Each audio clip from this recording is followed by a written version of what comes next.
The Burj Khalifa still pierces the night sky. The fountains still move in perfect rhythm. The mirrored walls of Dubai Mall still reflect a world of effortless luxury. At first glance, nothing seems different, but walk inside on a quiet weekday afternoon and something feels off. The lights are on, the music is playing, staff stand ready, yet the energy is missing. Conversations feel muted. Footsteps echo longer across polished floors. Behind closed doors, hotel employees have started whispering about empty rooms that shouldn't be empty. Taxi drivers wait for hours without a fare. Restaurant owners cut prices again and again, hoping to bring people back. One construction worker says he hasn't had steady work for months. And slowly, a question begins to surface. Is Dubai quietly losing the momentum that once felt unstoppable? And if it is, why does the rest of the world still struggle to see it? To understand why this moment feels unsettling, it helps to remember what Dubai was designed to be. The city was never meant to feel uncertain. In 2010, fewer than 7 million tourists visited each year. By 2019, that number had surged past 16 million. Growth so aggressive that development itself struggled to keep up. Dubai positioned itself at the crossroads of the modern world, bridging Europe, Asia, and Africa in a way few cities could replicate. It became more than a destination. It became a statement. Scale replaced limitation. Speed replaced caution. Under the vision of Mohammed bin Rashid Al Maktoum, Dubai built the tallest structure on earth, the largest shopping mall ever constructed, and transformed its airport into the busiest international hub in the world. Emirates alone carried over 55 million passengers in a single year. Artificial islands reshaped the coastline. The Museum of the Future made the city appear as though it were operating 1 decade ahead of everyone else. Capital flowed in from every direction. Billionaires purchased penthouses without ever visiting them. Affluent Indian families treated Dubai as a second home. Russian capital entered with minimal friction. For a brief but powerful moment, Dubai stopped being just a place. It became an idea. Proof that with enough capital, enough speed, and enough risk tolerance, even a desert could be transformed into the center of global attention. But that idea no longer feels as stable as it once did. There was no dramatic collapse. Instead, subtle shifts began happening at the same time, small changes that quietly compounded.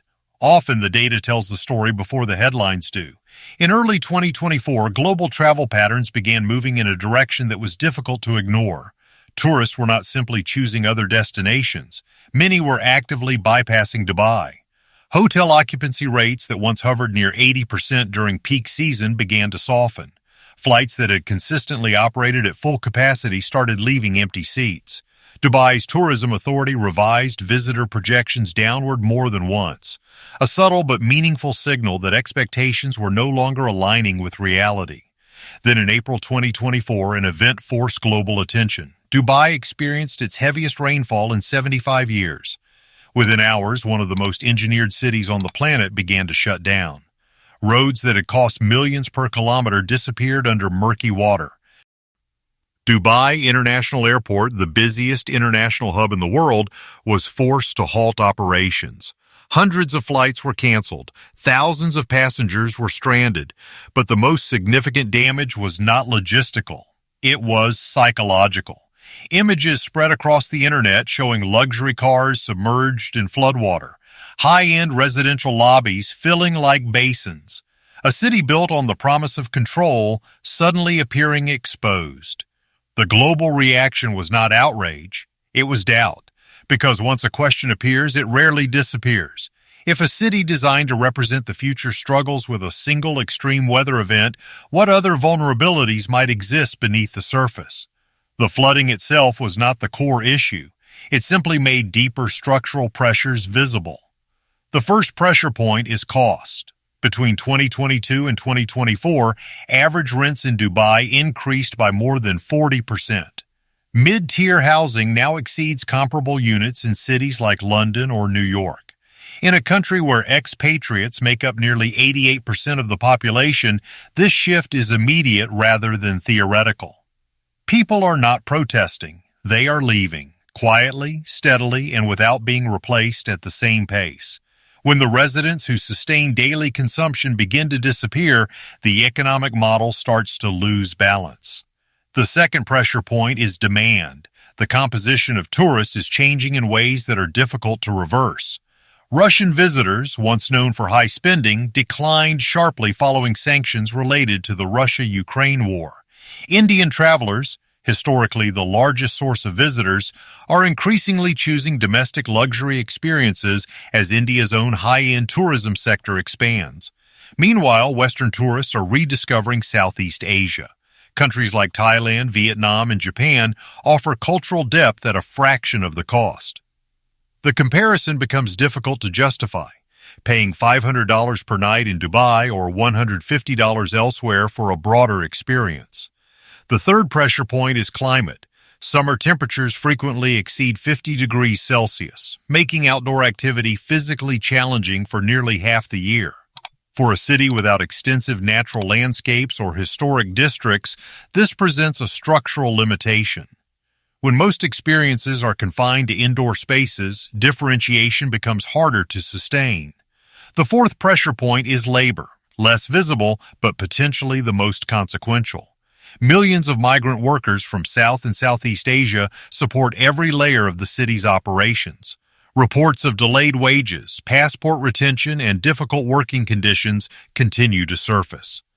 Following global scrutiny of labor practices in the Gulf after events such as the FIFA World Cup, Qatar 2022, awareness has increased significantly.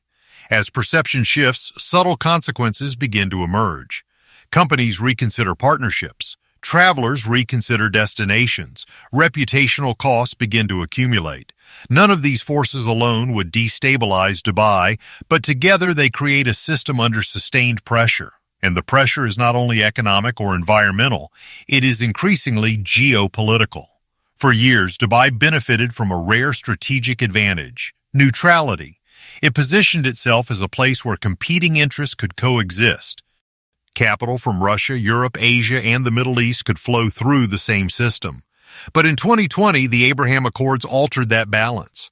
Formal diplomatic relations with Israel opened new economic channels and initially drove increased business activity. Direct routes between Tel Aviv and Dubai expanded rapidly. New partnerships formed almost immediately. Yet the longer-term effects became more visible after October 7th, when regional tensions intensified. Public sentiment shifted across parts of the Middle East and South Asia. Online boycott campaigns gained traction. Narratives began to circulate suggesting that Dubai was no longer perceived as neutral. Tourism flows from certain countries declined noticeably. Some Gulf travelers began exploring alternative destinations. What had once been Dubai's greatest strength, the ability to remain aligned with everyone, became more difficult to maintain in an increasingly polarized environment. Dubai has not lost its infrastructure. It has not lost its capital. It has not lost its ambition. But it may be losing something less tangible, yet far more important: the broad sense of trust that allowed it to attract the world simultaneously. Dubai is not disappearing, but the version of Dubai that dominated the past 2 decades is becoming less certain. The promise of accessible luxury has grown more expensive. The image of global neutrality faces geopolitical constraints beyond the city's control, and the assumption of unlimited growth in a controlled desert environment is now confronting the limits of climate and sustainability. Beneath the skyline, the workforce that built and maintains this system continues to signal strain, and those signals are becoming harder to ignore. What once felt inevitable now feels conditional. What once appeared permanent now looks increasingly fragile. And that shift in perception may be the most significant change of all. Because cities like Dubai are not built on concrete and capital alone. They are built on belief. And when belief begins to weaken, the consequences rarely happen all at once. They unfold gradually, then suddenly. The real question is no longer whether Dubai can continue. It is whether the city can transform quickly enough to redefine itself before these pressures compound further. Because if a city engineered at this scale can begin to show cracks under the weight of its own contradictions, it suggests a broader reality. Modern economic miracles may be far more fragile than they appear.